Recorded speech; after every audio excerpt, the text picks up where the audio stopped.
Hey guys, good morning. Here we are in the DC Designs F-14 Tomcat, and we're on the hard deck simulations carrier that you can buy. It's payware, and I'll show you how it works. So we'll spawn in on the plane. Once again, DC Designs has done an amazing job. This is my favorite aircraft to use in the whole game. Love it. So good job on them. Now this hard deck simulation carrier is amazing too. It's obviously in its earlier stages, and the company, I believe, is on the ball with trying to update as they can. So it's going to be even better as time goes on, but for now it's already amazing. So one thing you got to do first is disable crashes. So you can go escape. It's in your assistance options, and you just change under there failure and damage, and that's how you disable crashes.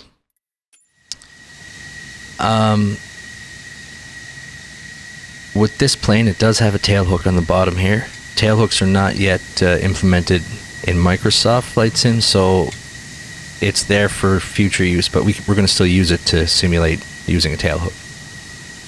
And we'll get inside here.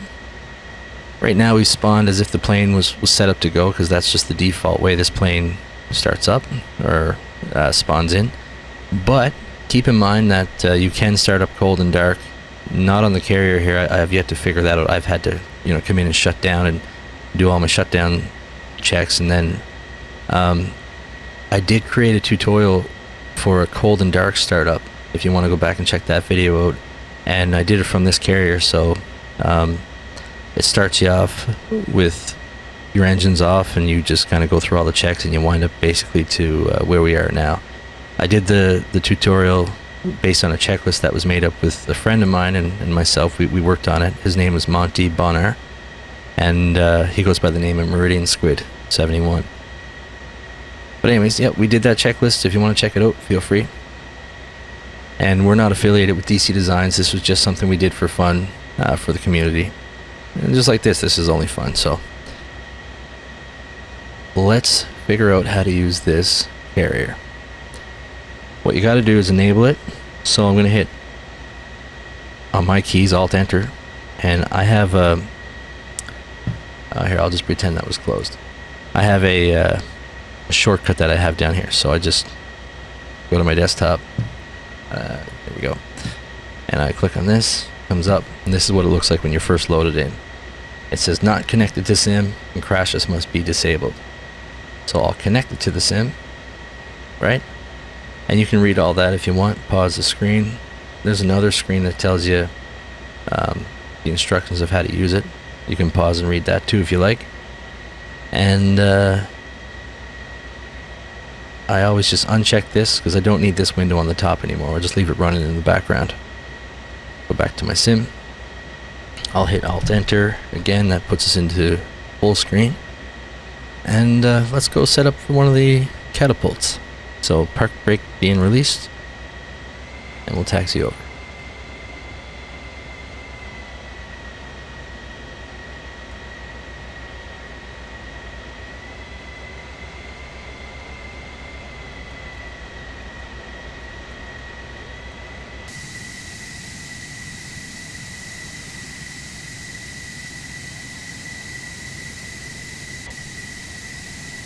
That's me messing with my mouse buttons. Let's see where we are in the front there. Okay, so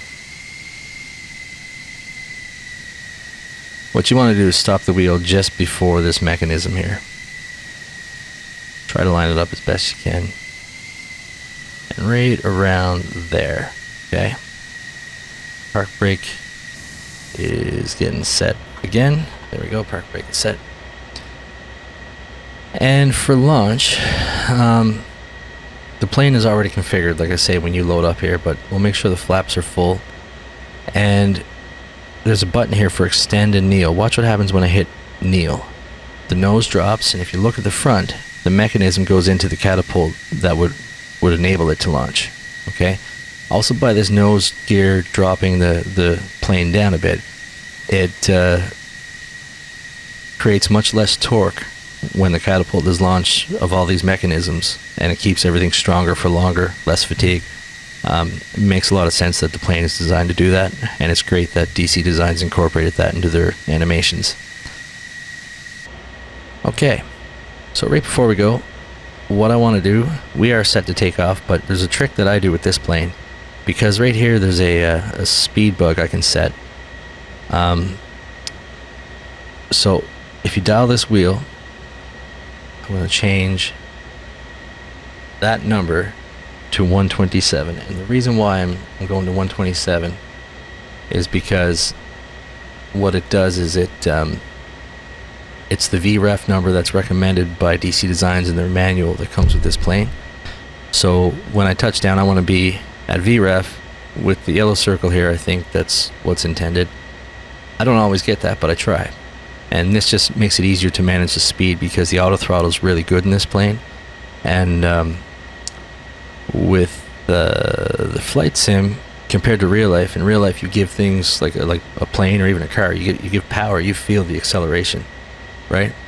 But in flight sim, you're just looking at a number. So it's really easy to let your speed go and wind up at 200 knots if you don't have your throttle set right, especially with such a powerful plane. So where that's a tool at my expense, I'm going to use it for this purpose right now. And I don't consider it cheating only because I don't feel the acceleration in real life. So I'm just going to use that as my way to keep it in check for speed. One more last mention is that the S key on the keyboard always looks at the runway, right? So when I take off and I want to turn crosswind and I'm trying to figure out, okay, where am I at to the carrier? In real life, you just look back and you'd see it, right? But in this case, it's hard to do with whatever you have set up, but unless you're in VR, of course. But if you hit the S key, it looks back and you can tell your situation, exactly where you are and when you got to turn and whatnot. So it's really helpful to know that key. Okay, let's go. Oh, wrong button.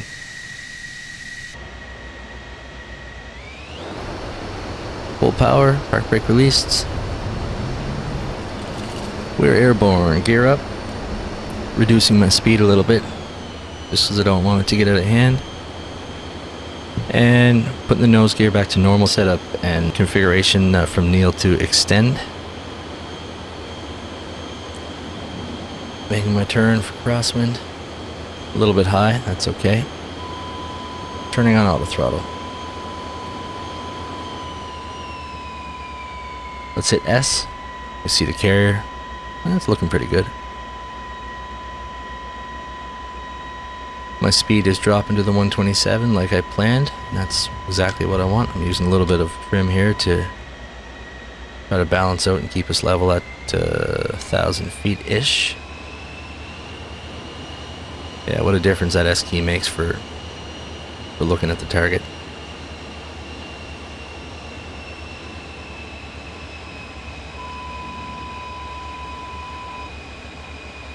Okay, a little high. So let's get set up here. Speed checks, landing gear is coming down. Not the park brake, wrong button. Here we go. Landing gear is down. Tail hook getting extended. And the last thing we want to do is engage the DLC. That's the direct lift control. And you'll see that puts the little spoilers up, and that controls your profile on landing, kind of fine tunes it. And if you look outside, the hook is on. I'm going to start my turn. Back inside here. Looking at the carrier with the S key. Alright, it's looking good.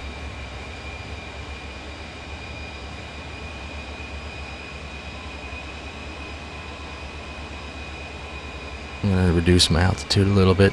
Hear my speed coming down because the auto throttle's doing its thing. Alright.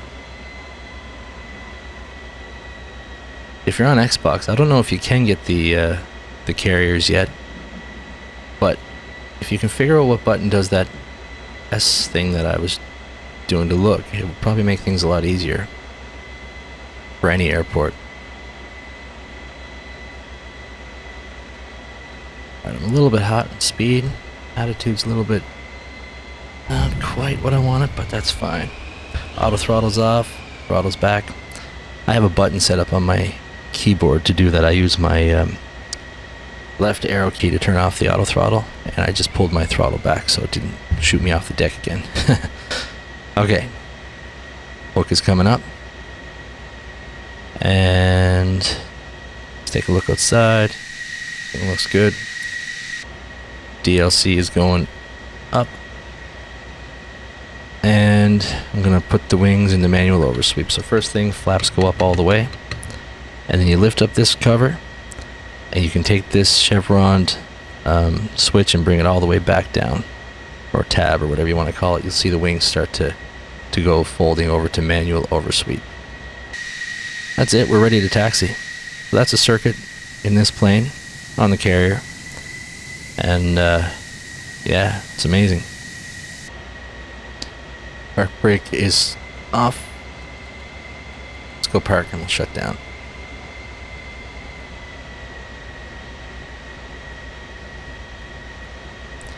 For the cold and dark tutorial video that I made, this is basically what I did. I did a circuit and I came over here and parked, and then I went through the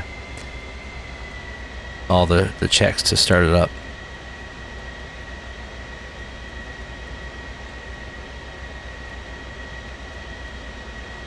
I don't have a checklist made for shutdowns yet. It was just kind of checks that I would assume to be done. So it is what it is. So much fun though. Alright, we'll park here. Set the park brake. Have a look outside. Yeah, good enough. And to shut down, I'm gonna go avionics master off, and our generators, they can stay on for now. What am I thinking? Kill the engines.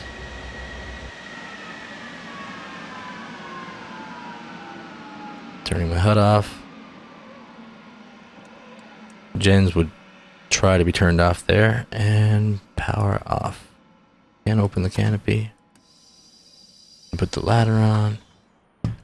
And oh, forgot to turn off my light. That's down here. Control 3. And there we go. All the other lights should be off.